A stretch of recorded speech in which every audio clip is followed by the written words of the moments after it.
Welcome to the Opinionated Benchwarmers Podcast, episode 171. Your Opinionated Benchwarmers are back to do what we do best. That's discuss sports. Got my two best friends in the building today. Switched it up on y'all. What's up, fellas? How y'all feeling, man? Good brother, good brother as always, man. I just want to take this opportunity and say I'm glad to be with y'all. Glad to talk sports with y'all, as we always do, man. And one thing we don't never mention is we have our ats right at the bottom of these screens. So if y'all feel inclined to follow us on Twitter, give us a follows, man. We talk sports. If y'all want to just get to know us, give us a follows on these Twitter pages, man. Yeah, shout out for the promotion right there. Unpaid free promotion. But like I always say, man, it's been a good week, pretty much so far. We got some good stuff that's on the horizon from a sports scene. And this time around, Los didn't steal my thunder, so I don't have to be too creative right now with what I'm gonna say to get us going with the podcast. If you are used to listening to us, you already know what I'm about to say. I'm not gonna hold it. I'm not gonna prevent us from getting started. I'm gonna throw it back over to Rob. Yes, sir, man. Make sure you follow us on O_Benchwarmers on Instagram and Twitter.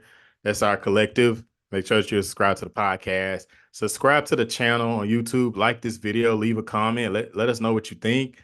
As always, we appreciate all the love and support. As I began to start saying, welcome to the new people who don't know us. Hopefully, you get to know us. Go back in the videos, get to know us. We have a strong archive of episodes. Like you said, episode 171, we got a catalog. So wherever you like to listen to your podcast, make sure that you are subscribed. And yeah, and shout out to the ones that's been with us from day one. You know what I'm saying? They've been rocking with us for a few years. But we're gonna jump into it. As everybody has been aware of, we got the Olympics coming up. USA basketball is in full effect. We've seen a bunch of smiles amongst LeBron and Steph and everybody and KD. They're excited to be there in Vegas right now, training obviously for next month. They have an exhibition game coming up against Canada, which I am looking forward to. What are y'all expecting with this team? I mean, this is a loaded team. And if you do, just research the roster. We won't go through that. We'll save you that time. But it's a loaded team, and they can go a lot of ways. I like this squad. I mean, to look at the roster from top to bottom and to see, like, to think that, okay, man, who's gonna come off the bench? Like, who's gonna be the sixth man? Who's gonna be the rotational player? Who's gonna be the go-to guy on this roster? But take us through it, man. Let's start there. I mean, what do you think this roster is enough to run the table? Yeah, I mean, looking at this roster from top to bottom, you have athleticism, you have size, you have passing, and you obviously have shooting, and you have a point forward and LeBron James, right? And I like the roster. When you talk about Bam, you talk about Devin Booker, Stephen Curry, AD, KD, Anthony Edwards, Joel Embiid, Halliburton, Drew Holiday, and obviously I gotta just Drew Holiday and uh Tatum, two guys that have just won championships on this roster, right? Like, I don't think there's no weaknesses, right? It's really going to be about sacrifice when I think about this roster. When I think about the old Olympic teams, when Kobe really said, "Hey, just give me the best offensive player, and I'm just going to take that guy and take him out the game." If Kobe Bryant can sacrifice, I feel like these guys can find a way to make it work and to mesh with this team. But it's really going to be about sacrifice. Who's going to take the shot? Who's going to be, and a lot of times what I think is a lot of these teams overpass, right? Sometimes we need that person that's going to be aggressive and they're going to be the guy and say he's a guy. And I like what Anthony Edwards said. A lot of people are asking him, like, how are you going to fit around all these stars and all these things? Anthony Edwards came out and said, they got to fit around me. That speaks to an episode before when we talked about Anthony Edwards in this situation. We talked about, in my opinion, and I was probably on by myself with this. I thought he was the face of the league, and I think he's the face of the league. But him saying that is big around all these stars with championships and improving. He's saying they're gonna have to fit around me. So I think he's gonna be that guy that they look to and to use those young, fresh legs. Yeah, I mean, to your point, one of the first things that you basically said to me was that this team can play any style of basketball, whatever style you need. Whether you got to play against traditional bigs. I know France is a team that has a little bit more size. You can match up against that. If you have a team that's a little bit more guard centric, like Canada, you can match up against that. You got a team that if you want to deploy a really switchable lineup from the 1 to 5, you can play a guy like Bam at the 5 and have pretty much be able to switch 1 through 5. You got a team, as you said, is athletic. You got the shooting that you need, playmaking versatility. I think that they've done a really good job in building this team out. To answer your question, yes, they are definitely conditioned to be able to run the table. Now, what I will say is, of course, we've seen international basketball improve over the years, and we're going to continue to see it improve. And so now when you're looking at some of these teams, just like Canada that I mentioned, like France that I mentioned, even Germany that were just the world champs last year, you're looking at teams that have more proven NBA talent, more proven NBA vets, and not even just proven NBA talent and vets, but you look at a team in Canada with a Shai Gilgeous-Alexander or Jamal Murray that has high-end talent. So that's what I'm going to be interested to see. But still, all in all, this team has like literally no weakness. The only thing that I can maybe think about a little bit is you have a couple guys that may be a little bit more injury prone. So it's going to be kind of interesting to see. Obviously, you've had Kawhi coming off a knee injury. You have Joel Embiid coming off a knee injury. Obviously, they're talking about KD monitoring him right now with the calf strain and seeing things of that sort. But as y'all alluded to and mentioned the depth, I think that they'll still be fine no matter what. I think ultimately for me, one of the most intriguing things, and you alluded to it, is who is that starting 5 going to be? Who is that starting 5? I think it's interesting that you didn't mention Dylan Brooks in that Canada team, the GOAT himself. That's wild that you mentioned high-end talent and then you ain't mentioned Dylan Brooks. That's crazy. You know he's gonna drop 30 on us. You know he's gonna drop 30. Yeah, he's fairly motivated. Yeah, I share a lot of you guys' same sentiments, and I'll touch on Steve Kerr with championship pedigree. I think that he's that glue that's gonna keep everybody together. His methodology, his style, for coaching, he's well respected, championship pedigree, and that's what you got when you got a bunch of egos in a room. You got to have that big person in the room that can keep everybody together, like Coach Krzyzewski did a few years ago until he gave it up. Everybody literally respected him from top to bottom of the roster. And Steve Kerr brings that presence. And I think that, these guys want to play together. When you think about LeBron at the tail end of his career and was able to rally up Steph and KD and these guys, they really want to play. And these guys really love ball. And, I think that that's probably going to play a piece into this as well. And plus, I think that they just want to put USA back on the map, So, and I think they will. I don't think we have any weaknesses. I thought it was interesting that Embiid could have chose to play for another team, and he chose the USA. He wants to be on that team. He could have chose 3, and he chose the USA. So I think that says a lot. And then you look at Devin Booker. I mean, it's just so much talent. I mean, it's almost unfair. And like Ramon said, the only thing you say is that you will see some familiar names in the on the international team, whether it's Jokic, whether it's shoot, Giannis. Yeah, Giannis, obviously Giannis. And then I was thinking about the guy from France, Victor Wembanyama, Victor Wembanyama, but the other one, Rudy Gobert. Rudy Gobert. There you go. So when you look at that, it is interesting to see, but I don't think it's going to be enough. We created a monster on that. Yeah. I think just really right quick, man. I would like to hear who do y'all feel is the starting lineup? If it was your choice, I'm not saying us predicting who that starting lineup is going to be. If you got to choose and select that starting lineup, who would it be? I, Uh, I'll start with Steph Curry, Anthony Edwards.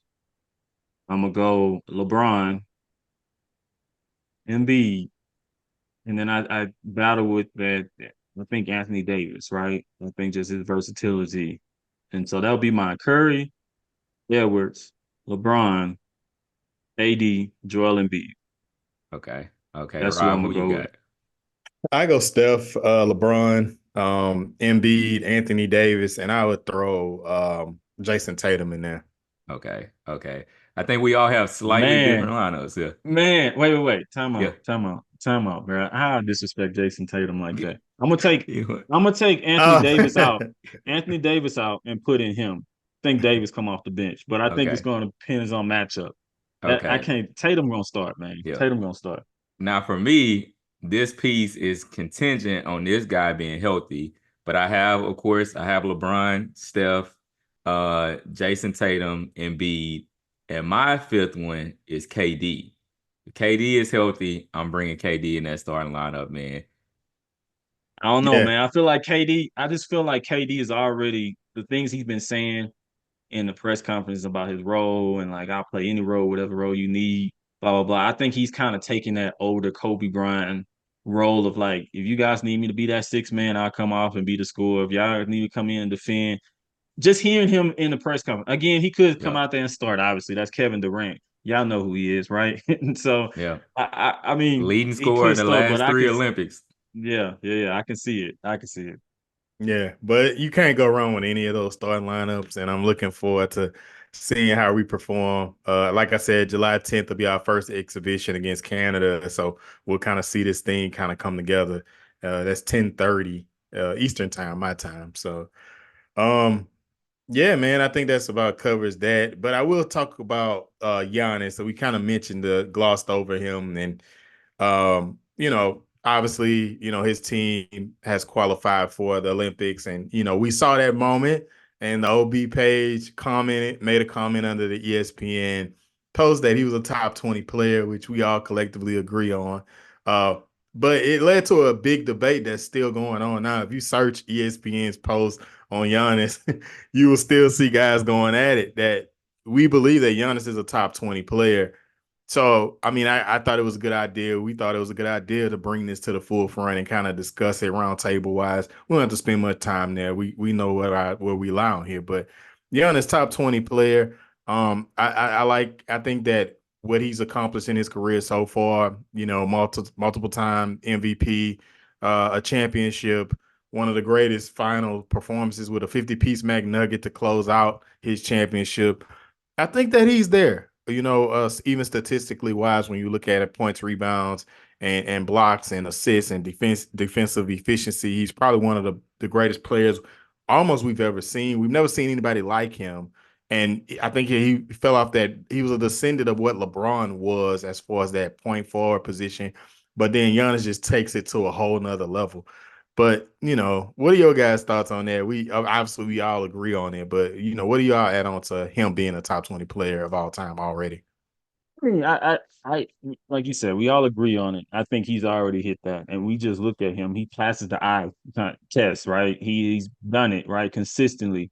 He's been that guy. He's led his team. He's not been a guy. He has not been a Robin on his team. He was the Batman of his championship year. You know what I mean? So to say he's top 20 already, that's not saying much, And I had people going back. We had people going back and forth in the comments talking about I could name Lakers and Celtics 20 Lakers and Celtics that are better than him in top 20. And it's not true. I mean, like you said, you mentioned literally the things that he's done from top to bottom, right? 2 league MVPs, defensive player of the year, 6-time all NBA, 8 all-star games, easily a top 20 player right now. Some players don't ever even touch those type of things. You tell me this guy has been an MVP and a defensive player of the year, won a championship and was the best team player on that championship team, and he's consistently doing this year after year. Pay the man his respect, man. Like, what are we talking about here? Yeah, no, I agree. Even when you look from a positional standpoint, I would venture and argue to say that he's the second best or second most accomplished power forward of all time. Tim Duncan is who we still have sitting in that number one seat. But when you compare him to, guys of the likes of Karl Malone, or you compare him to the KGs of the world, you compare him to the Dirks of the world, or the Charles Barkleys of the world, honestly, his resume stacks up and it exceeds, a lot of those guys. And so when you look at it, I think he's a top 2 power forward of all time. He's a guy, as you already alluded to and mentioned, is a two-way player. This isn't just a guy that just gives you, effort on one side of the floor. He's a guy that's going to play on both ends. And as you mentioned, true alpha, true alpha. And so I think that, Giannis is one of those guys that you look at him and he is a guy that can truly put a team on his back. He can truly do something as far as carrying a team to a championship. And so I think that it's easy to go ahead and say that the man is top 20, I And don't he's think it's a only big debate. 29 years old. That's scary. He's only Yep. 29, so he's he's in his prime, for sure. But he has a lot left. Eight. He's been an 8-time All-Star. MVP of the 2021 MVP All-Star game, Defensive Player of the Year, like he mentioned. 2-time MVP, Finals MVP. Come on, Yep. And we come may on. not have seen the People peak of him hope. yet. Yeah. Exactly. Like that's my point that I'm going, with his age is like the first half of his career, 5-time defensive player of the year. I mean, 5-time all defensive team. I'm sorry. First team. Like that, the first half of his career is what somebody would dream their entire career would be. So I mean, we got him top 20. I don't think we need to spend much more time there. If you want to debate, it's just, check out the comments, just drop what y'all think in the comments. No, I'm looking at a hoops hype, just a hoop hype article from last year, and I'm looking at the top 20 of all time, and it's legit, right? They going through it, right? And I'm looking right at the end where we have him as a top 20 player. They have Dirk. And to me, I got him right now over Dirk. And Dirk was a great player, and Dirk played a long time in the league. But a lot of those years towards the end of Dirk's career, right? You can say he could have retired.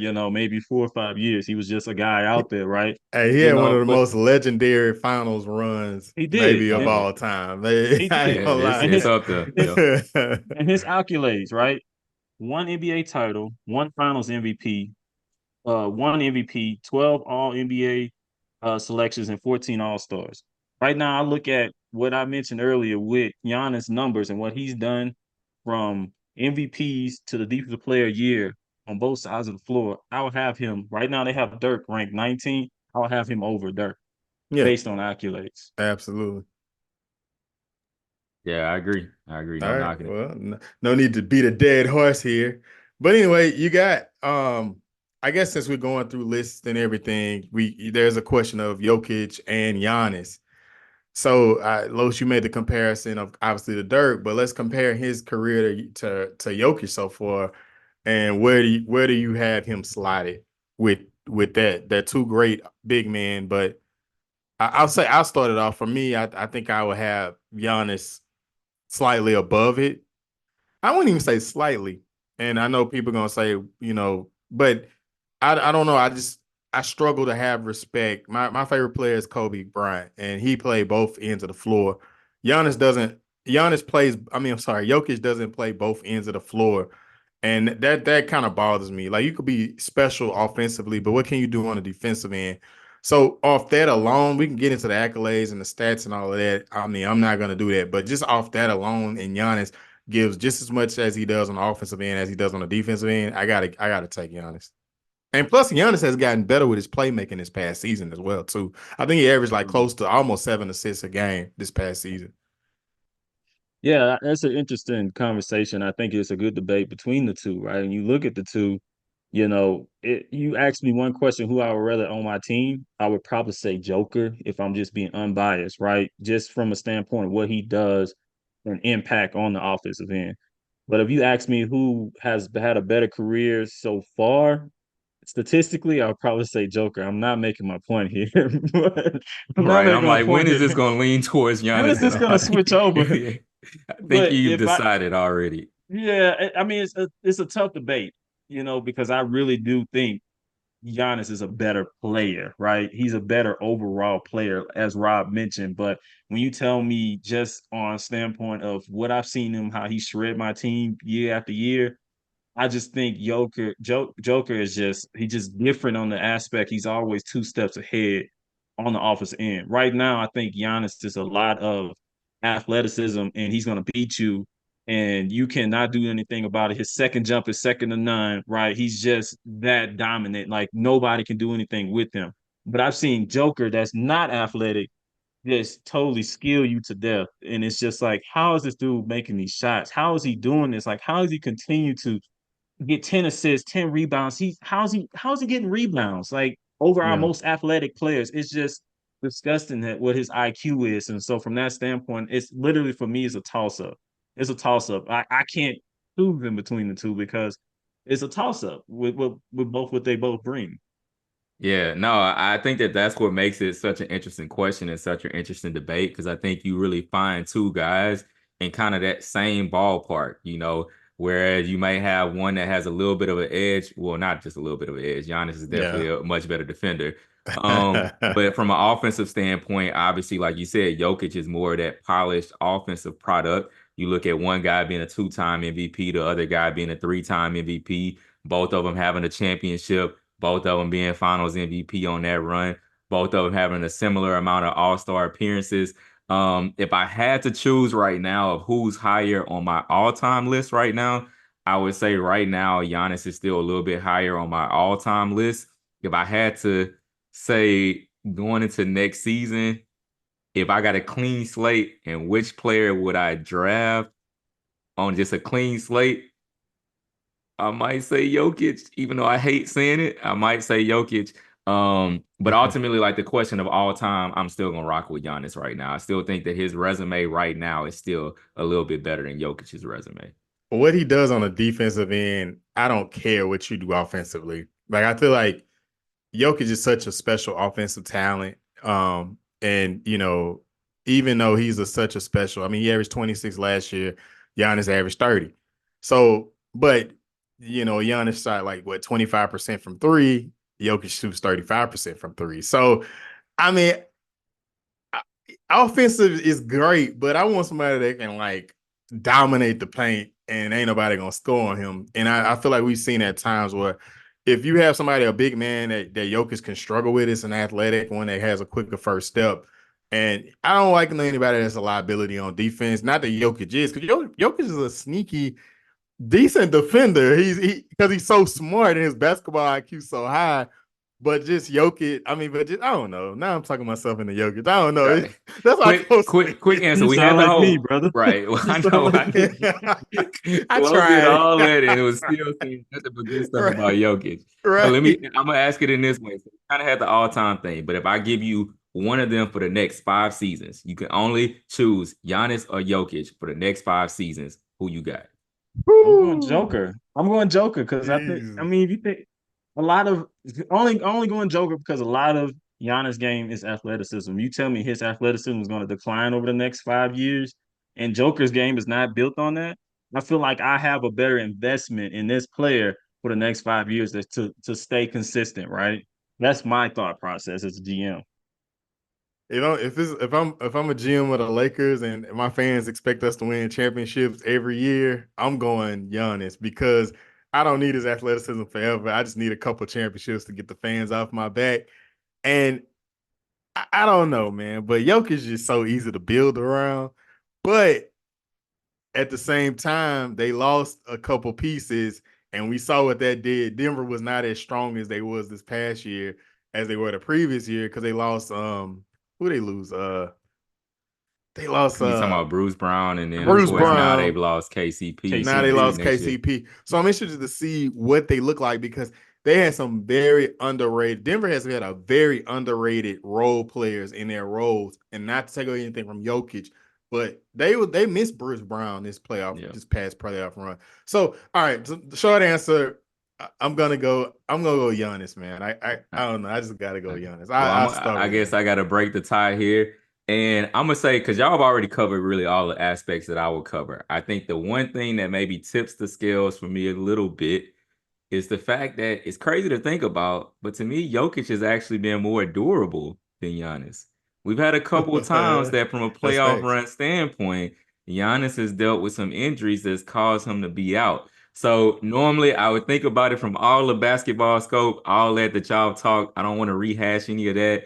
What's going to tip the scales to me from a Jokic standpoint is that availability. And it's crazy to think, you would think that from looking at them, Giannis would be a guy that has greater availability, but honestly, it's been Jokic. Yo, hey, this is a good discussion, man. Let us know what y'all think in the comments, man. Like on Instagram or YouTube. If you watch this on YouTube, let us know what you think. Who would you take, Jokic or Giannis to start a franchise?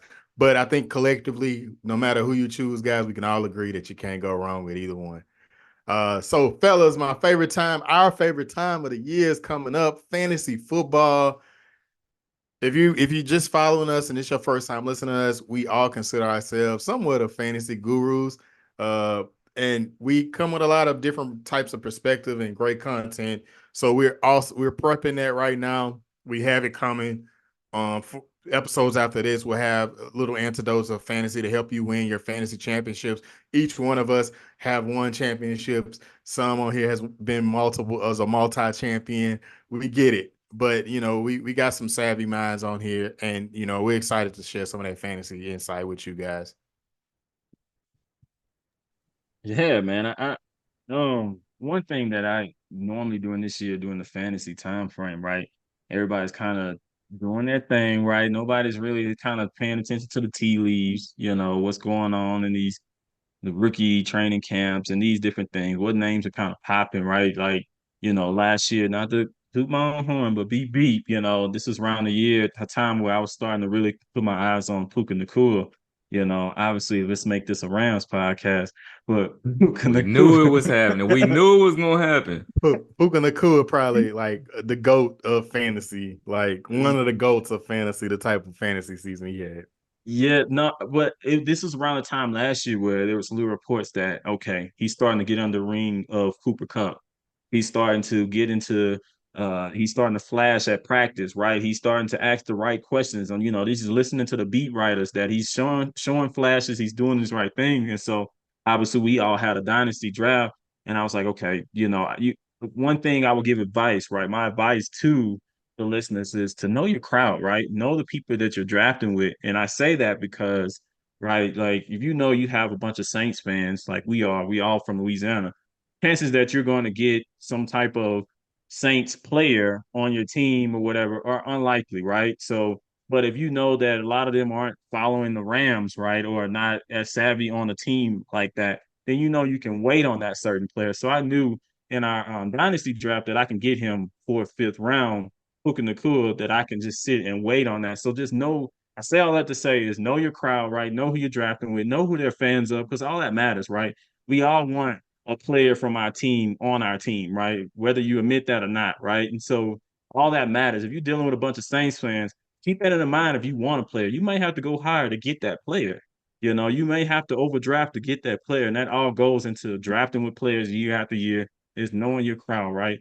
And the next advice I would give is a lot of these leagues and drafts have the history, right? Study your history. Study the previous draft. You get to learn how people draft. You know how they like to draft.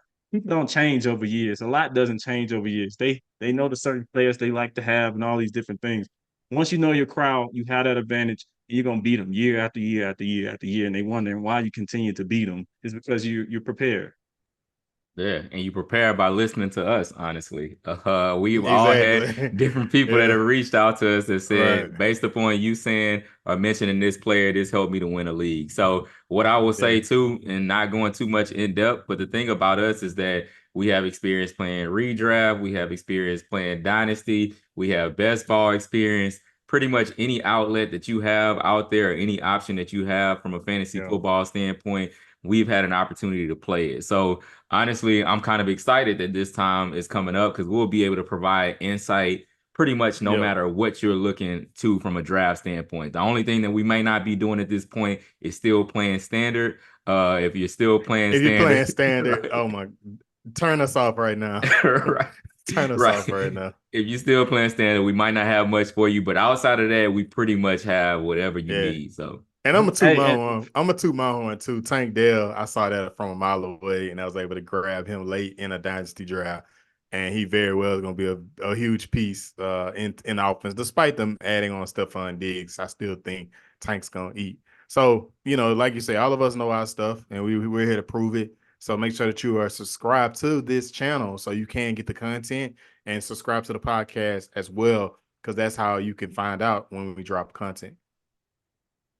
yeah. yeah, for sure, brother. All right. Well, we'll jump up out of here, man. Thank you for rocking with us this long. If you have, appreciate everybody, the love and support. Make sure that you are subscribed to the podcast. I'll say it again on your favorite podcast platform. Make sure that you are subscribed to us on YouTube. Hit that like button on this video. And also let us know what you think about Jokic and Giannis. I'm interested in some of people's thoughts or perspective about that. So until next time, we are out of here. Later.